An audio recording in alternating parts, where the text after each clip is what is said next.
včera svátek? Nevíme. Tady! Vy všichni, včera byl den.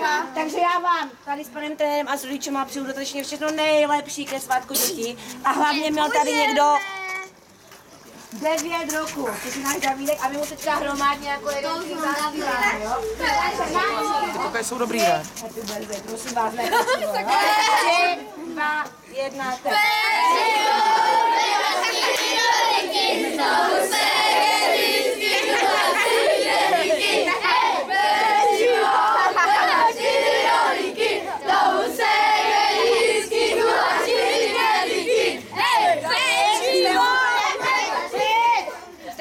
Úžasně a teďka to na oslavu narozeniny, jo? Takže na 3.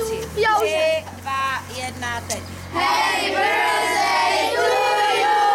Happy birthday to you! Happy birthday to you! Happy birthday to you! A Dávčo, jelikož máme tašky v šatně, tak dárky budou dodatečně, protože to, co jsi jim koupil klukům, Pojď to honem Honem rozdávej, přidávej do ruky.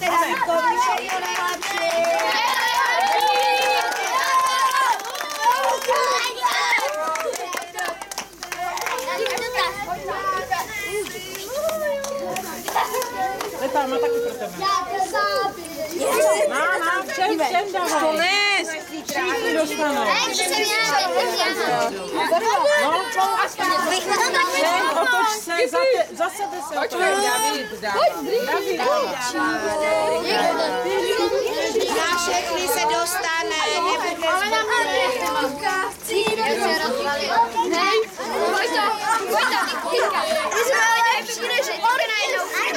Pečivo, chleba, 4 rolíky, k tomu segedinský guláš, 4 kedlíky. Pečivo, chleba, 4 rolíky, k tomu segedinský guláš. A ty téma Lukáš, nekřičte, křičím já, stačí, že zvu já, teďka bude následně to, že slížete ty nanuky, papírky do košu, poprosím. Potom půjdeme jeden po druhý, jeden po druhý půjdeme pro baťuhy, dáte si je na pokoj, já si vás obejdu, vyložíte si věci, všechno jídlo, které by se mohlo zkazit, tam dáme do ledničky, na večeříte se,